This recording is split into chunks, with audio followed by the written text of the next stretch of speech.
So French industrialization had suffered from three major limitations from the very beginning. Firstly, it was predominantly agrarian in temperament, and therefore, because of that, industries were very slow. Now, in case of England, what we had is enclosure movement that led to agricultural revolution. There is abolition of serfdom. People start moving to the city. There is food surplus as well and labor surplus as well. But in France, it did not happen. France had a scarcity of coal, which limited scope of internal expansion, and a political unrest of the revolutionary period had delayed the coming of the industrial revolution in France. So, political, social, and economic, all the reasons are there because of which France started late on this path. The process begins with Napoleon. Napoleon ने क्या किया? उसने simply he came after the abolition of feudalism. He started to create modern legal system, Napoleonic code, which equality and participation and opportunity and everything. At the same time, continental system that blocked the trade from England and tried to give some boost to French industries.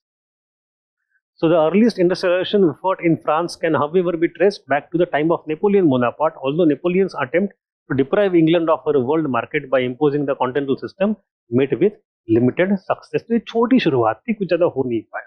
Then you go to Louis Philippe. Louis Philippe को उसका दूसरा नाम क्या था?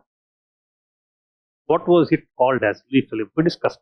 He came to throne after 1830. July. He was the July monarch.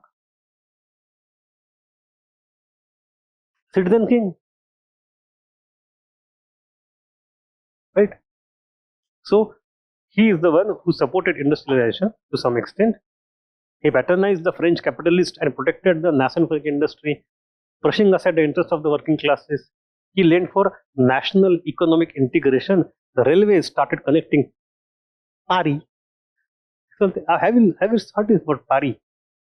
Paris को in movies Paris बोलते. I think in French they don't pronounce this S. I don't know why, but anyway, Paris. The rail connected Paris with other cities from 1837, and new roads and bridges were constructed. Do you have एक तो political support, second is economic integration, geographic integration, and third is protectionist policies to insulate domestic market from the competition. So ये सब किया Louis Philippe ने. And the most important thing starts from Napoleon III. Railway network was enlarged, and we have multiple miles were added. As a result of the growth of railroad, other capital goods industries like coal, iron, steel received new encouragement.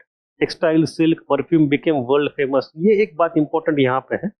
I wanted to underline this point that you have coal, iron, and steel. This is the capital good industry that emerged with railway. But you have textile, silk, and perfume. It is luxury good industry. And France has traditionally been known for textile, silk, perfume, even wine. Wine production was very important part of France, or even today it is. तो ये सारे उसको आप industrial नहीं बोल सकते. In a way you think of machines, but if you go for the mass production, it is industrial. It is industrial. So France is going for both capital goods industry and luxury goods at the same time. Napoleon III inspired the private business initiative of many leading French families. Bank of France owed its origin to the same person. Beginning of various programs for the welfare of working classes. Now this is interesting thing. Napoleon III comes at a time when the working class has actually become discontented. He comes to the throne after 1848. He used to do something for working classes.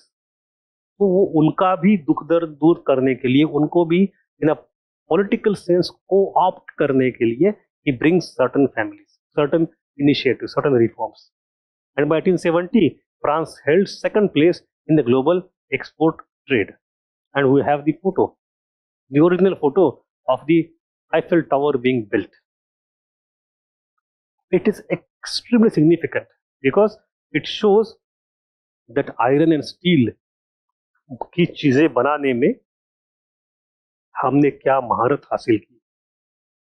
It's not useful if you only look at it as a beautiful thing. It is actually the emblem of the industrial spirit.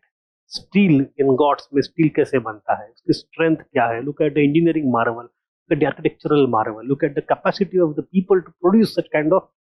तो ये bare bone steel में इतना बड़ा Eiffel tower खड़ा करना is an indication of the importance of that material for the world now. ठीक है. सो usage of iron and steel in construction